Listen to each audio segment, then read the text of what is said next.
We are in Yacolt, Washington with friends Bart, Cutino, and Russ Lockrem. The reason we have come to Yacolt is because of a place called Sunset Falls.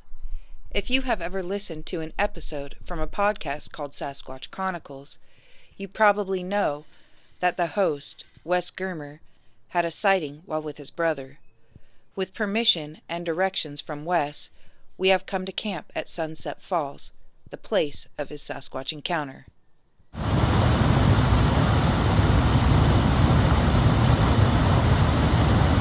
The goal was to camp on top of the hill, just past the Sunset Falls campground.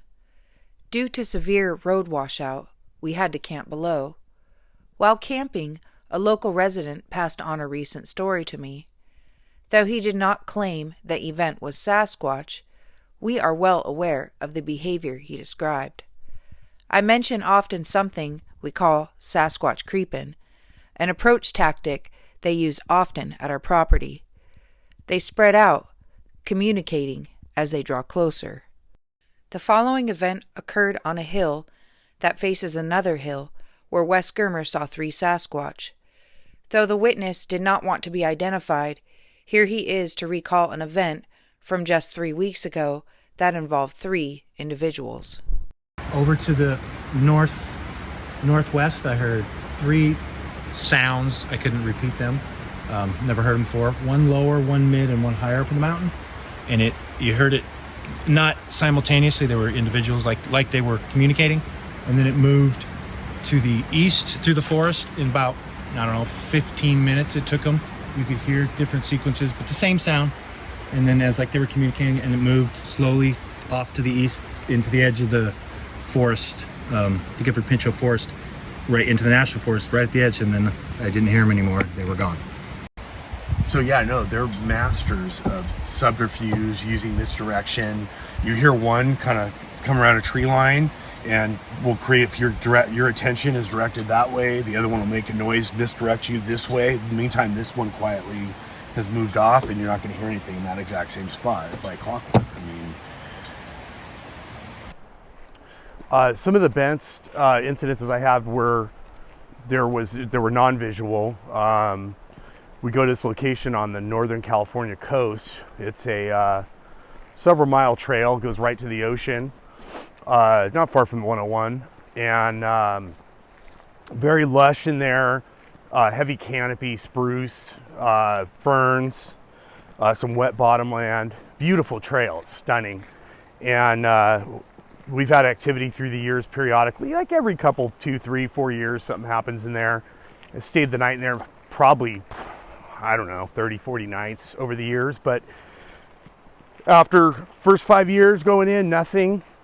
And in 2010, December, Bobo and I do our little brother trip. We make sure we get in every year, about 3-4 nights together. And we just went, we were catching up. We hiked in about 1.5 miles, usual spot where other people have had activity, tarp down and just sitting talking for about 1.5 hours. He yelled something. We had just got done filming the Saget show, so he yelled something like, "Hey friend," or something like that. And then we just talked, for an hour. Sure enough, eventually start hearing banging, just clear single tree knock. About 3 of them, recorded those. And then we decided it's very thick in there and difficult. We always called it more of a sound zone because you just don't have there's a lot of obstruction, vegetative obstruction, and then you've got an incline on the trail above you. So really hard to film anything alive in there. But we decided to leave the tarp and walk. And it's funny, I got the recording of the whole thing, and about 75 seconds prior, I tell Bobo, I bet you we're gonna get followed out on the incline. And sure enough, we hear and record this plastic pop sound, and we had left the tarp there. There's no wind, there's no nothing. So it really felt like, like it messed with the tarp, kicked the tarp, something. Like I knew exactly where you guys just were. And then, so I'm listening behind me, but he's listening right by us. And then on the incline, we're being paralleled about 25 feet above us. Ridiculously bold. Like I couldn't believe that was happening. And I always say, like, Bobo will never admit it, but we were kind of bumping shoulders walking out of there that night after that happened. And he was like, Bart, it's there, it's right there. And get the recording. And then we didn't hear anything. We thought we were going to be messed with as we're walking off that trail and into the trailhead parking lot, and nothing else happened. So I recorded that. So you get all that recorded, right? No big deal. It's, you know, knocks and whatever. Go back with Leiterman 2 months later, like on the nose. And Ranger Leiterman and I would go in at dusk. He's got his video camera, and we got it the context of the exchange live. It was really cool. We go in and I you started with a couple knocks. I think I did a call, and sure enough, boom, same acoustic single knocks response recorded from 60 days prior, whatever that knock sound is. And we've run that through the Spectro, so it matches the unknown target. So then there's like a progression of behavior, which was awesome, because instead of being scared walking away or whatever, we stood our ground. And I continued. I think I did another call or knock. We have it all in the video. And then the next response was a tree being torn down, probably about 75 to 100 yards above us on the incline underneath that spruce canopy. And it was awesome. I mean, it sounds, you hear the recording, it sounds like 9-10 gunshots going off, and it's a tree being just ripped down, essentially. Things pissed off. In hindsight, what I would have done is left an audio recorder, pretended that we had a fear reaction and maybe walked away, but we stood our ground, and that was it after that. Nothing else happened, and we went in every subsequent night, nothing else happened. But it was really cool, because as impressive as the tree destruction, if you want to call it, was, and getting that exchange live, me with it, the single knocks are kind of impressive because they are acoustically identical. So whatever that knock sound is, and that was repeated, it's the same. And then we've had it again, 2018, that was 2010, 2011, December, and then February. And then nothing. Went in there for years again after, nothing. And stayed the night. You can't even see your hand in front of your face. It's such dark canopy in there. Temperature's different as well, because you get a lot of wind rain protection, which is why there probably would be there that time of year on the coast. Makes perfect sense. And anyways, 2018, Bobo and I got surrounded by knocks. And after hearing them, we were literally surrounded, probably 3 individuals. Nothing. We eventually gave up, walked out, and it was awesome. As we're talking, as soon as we hit that trailhead, we got that big knock and just jumped out of our shoes. Weren't expecting it, and it was just a loud bash. We got that recorded. And then I think we've had another time a couple years later, more knocks, but that's it. Not much else. A couple unknown sounds. But it was just cool, that 2-month period going back to back, 60 days apart, having both of them there, and then to have identical stuff recorded was really cool. So that was the NorCal tree destruction video.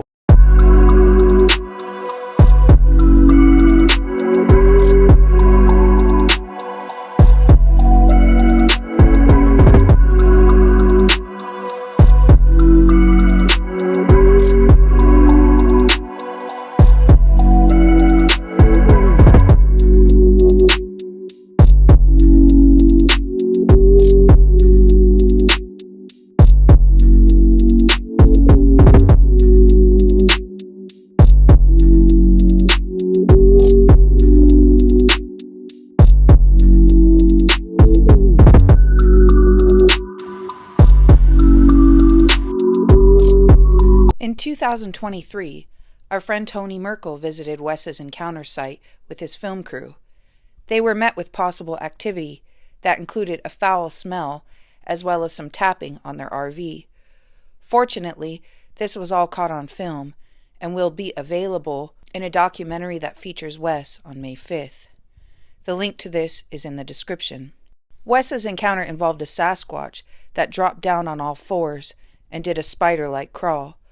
Bart Cutino saw something similar while viewing a Sasquatch through a thermal camera. So, yeah, on my encounter, I don't know if it's on all, I wouldn't say it's all fours, but knees down, arms extended. I felt like it could never really lock in on me. Like it just visually, it could never get a lock on me, but kind of knew the general area of where I was. And once that thing got on the ground, there's a lot I got, but I'm sure there's a lot I missed. Like very agile movements, using body leverage. Once it stood up after, you could see 2/3 is in the upper extremities, but down below, just the way that it moved, turned, repositioned, effortless. Like it was just no problem. And at one point, I remember initially I'm snapping my fingers trying to get Cliff Barrickman's attention. Cliff! And because we had people near us and he couldn't hear me. He was putting stuff back in the truck. But every time I did that, the subject on the ground, it was like, you know, like a dog would get unnerved, or like a smaller animal when it's around people, like it moved and then it would pause, freeze in between, which was the eeriest thing to see in person. And then got into a position where the knees down, stomach perpendicular to the ground. And I remember like this kind of digging motion like this, and then actually got to its side and put a hand up, and I saw all 5 digits on this splayed hand, and didn't figure out till years later, why would it do that? Thermal gives off IR or picks up IR, it doesn't give it off, right? And years later we kind of figured out that it was blocking the ambient light from where the guys were and the lanterns were in our camp to be able to discern me head on. I was as close as 32 yards. And I mean, it was just effortless positioning and then getting back up, no problem. I mean, just, there's this old say that people say they move like spiders a little bit, and I understand what they're saying. It's like the locomotion of it, the subtleties is so unique. You know it when you see it.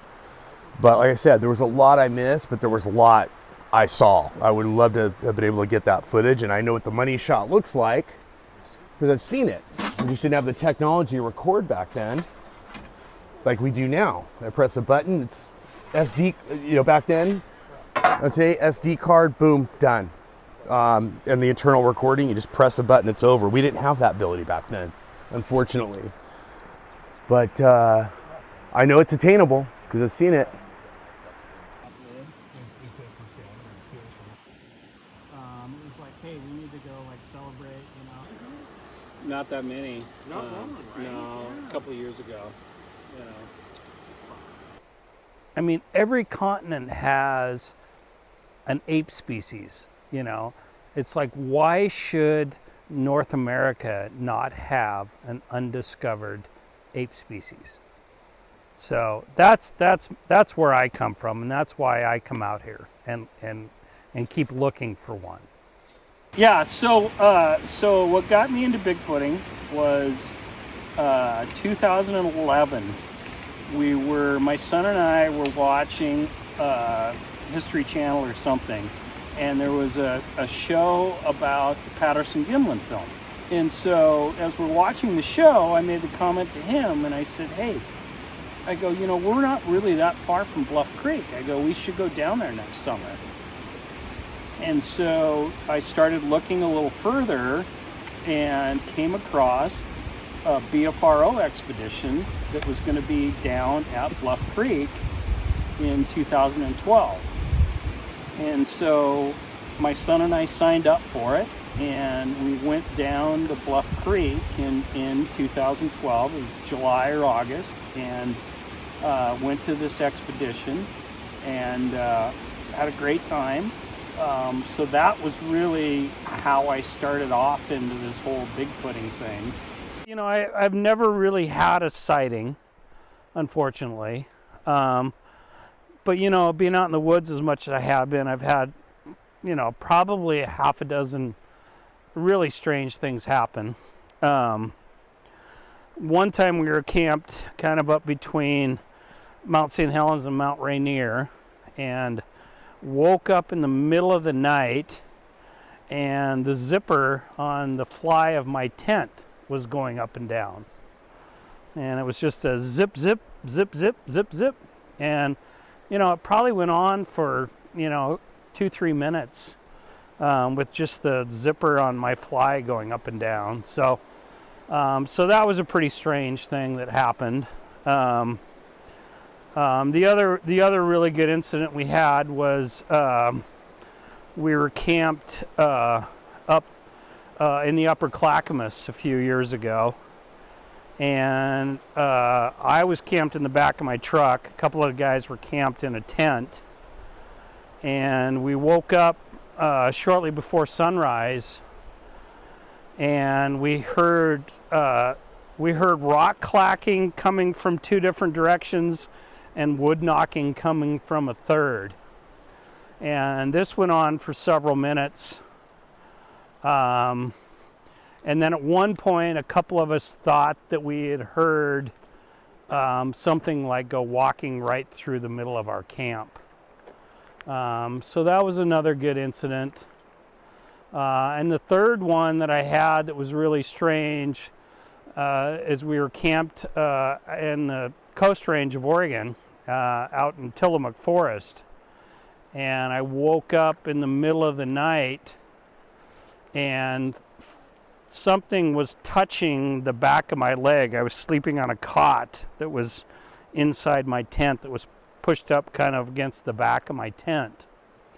And I felt something touching the back of my leg. I thought at first that somebody was in the tent with me, so I kind of swung around, and of course nothing was in the tent with me. And I mean, who knows what it was? It could have been a bear pushing its nose or against the tent or something, but certainly caught my attention that particular time. In 2018, a possible encounter occurred just miles from Sunset Falls. Though the report from the BFRO site does not involve a sighting, the witness reported that something touched one of their legs, similar to Russ's account. You can read more on this encounter by using the link in the description. Another solid report from the area occurred in 1989. Normally I would not go back this far because the land has changed so much, but this report is too good not to share. A mother and her son observed a Sasquatch from 30 feet away. The estimated height was 6'6". He was covered in black-gray fur with golden brown patches on its chest and shoulders. The hair was 4 to 5 inches and dirty with burrs in it. The head is notable because of the pronounced brow ridge and deep-set eyes. Its nose was wide and stumpy, and the shoulders were impressively wide. Its hands had thick fingers with nicotine-stained fingernails. Its torso narrowed to the waist with a small butt. The Sasquatch screamed and follows them home. After the event, a set of 12-inch and 6-inch prints were found. Earlier in the year, while a Little League baseball game was in progress at Yacolt Park, a Sasquatch stepped out of the forest in full view of spectators while it briefly watched the game before retreating to the woods.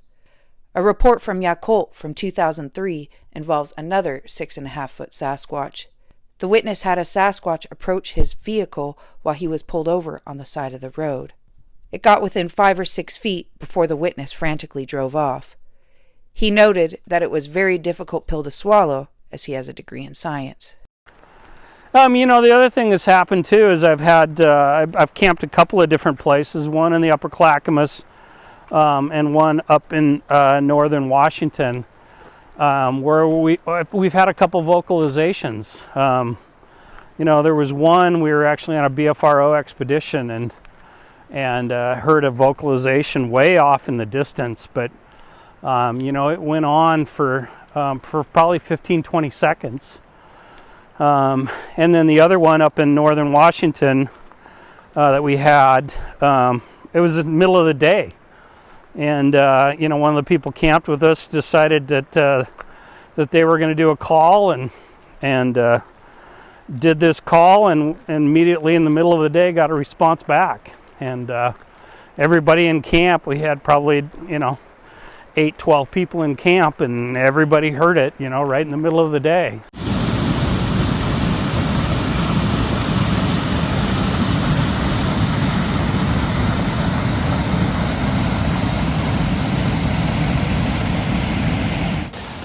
So in 2012, me and my brother Ben, we were camped at Lower Lewis Falls, and we were trying to go to a Bigfoot hotspot. I don't remember if it was Indian Heaven or if it was Skookum Meadows, whatever it was. Like, so we ended up at Lower Lewis Falls, and there was 6 other camp spots that were occupied, and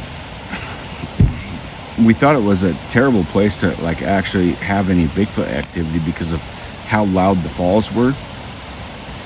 And so we were just trying to make the best of it. Like, we were cooking burgers around the fire, having a couple beers, and talking sports. And it was about 8 o'clock p.m. on the other side of the Lewis River. We hear this, oh! And then the other campsites that were occupied, like, there was people in their tents at that time, and then it was like boom, boom, boom, boom, boom. Like, everybody was turning their lights on in the tent after hearing that, and it was extremely exciting. We found Sunset Falls to be a very credible place to find Sasquatch. It's absolutely breathtaking and has all necessary resources for such a creature to survive. If you would like to hear Wes's entire encounter, the link to his podcast interview with Tony Merkel is also in the description. That's all for this episode. Thank you for watching, and we'll see you next time.